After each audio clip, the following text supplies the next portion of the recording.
ಇತಿಹಾಸದ ಮತ್ತೊಂದು ವಿಡಿಯೋಗೆ ನಿಮಗೆಲ್ಲರಿಗೂ ಸ್ವಾಗತ ಸ್ನೇಹಿತರೆ. ಇಂದು ನಾವು ತಿಳಿದುಕೊಳ್ಳುತ್ತಿದ್ದೇವೆ ರಾಷ್ಟ್ರೀಯ ಸ್ವಯಂ ಸೇವಕ ಸಂಘ ಹುಟ್ಟಿದ್ದು ಹೇಗೆ.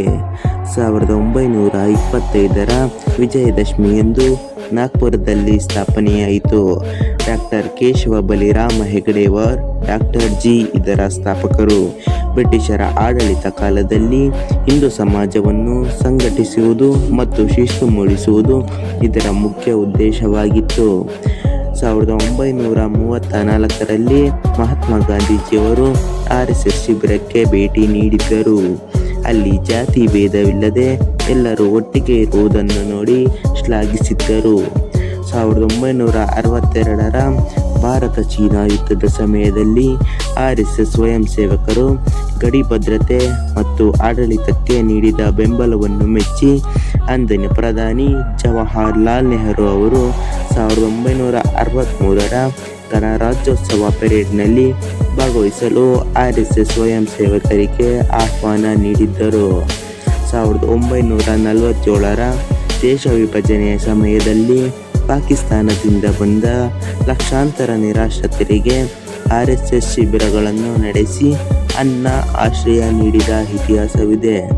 ಇತಿಹಾಸವೆಂದರೆ ಏಳು ಬೀಳುಗಳ ಕತೆ. RSS ತನ್ನ ಇತಿಹಾಸದಲ್ಲಿ 3 ಬಾರಿ ನಿಷೇಧಕ್ಕೊಳಗಾಗಿತ್ತು. 1948ರಲ್ಲಿ ಮಹಾತ್ಮ ಗಾಂಧೀಜಿಯ ಹತ್ಯೆಯ ನಂತರ ಈ RSS ನಿಷೇಧಕ್ಕೊಳಗಾಗಿತ್ತು. ನಂತರ ಯಾವುದೇ ಸಾಕ್ಷ್ಯಗಳಿಲ್ಲದ ಕಾರಣ ನಿಷೇಧವನ್ನು ಹಿಂಪಡೆಯಲಾಯಿತು.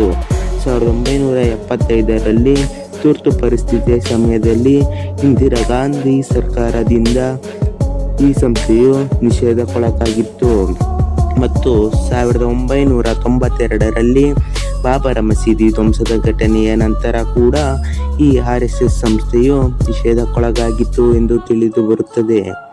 ಆದರೆ ಇಂದು ಇದು ಕೇವಲ ಭಾರತ ಮಾತ್ರವಲ್ಲದೆ ಜಗತ್ತಿನ ಹಲವು ದೇಶಗಳಲ್ಲಿ ಹರಡಿದೆ. ನೈಸರ್ಗಿಕ ವಿಕೋಪಗಳಾದ ಭೂಕಂಪ, ಪ್ರವಾಹ ಬಂದಾಗ RSSನ ಸ್ವಯಂ ಸೇವಕ ವಿಭಾಗದ ಸೇವಾ ಭಾರತಿ ಮಾಡುವ ಜನಸೇವೆಯನ್ನು ಜನ ಮೆಚ್ಚಿದ್ದಾರೆ.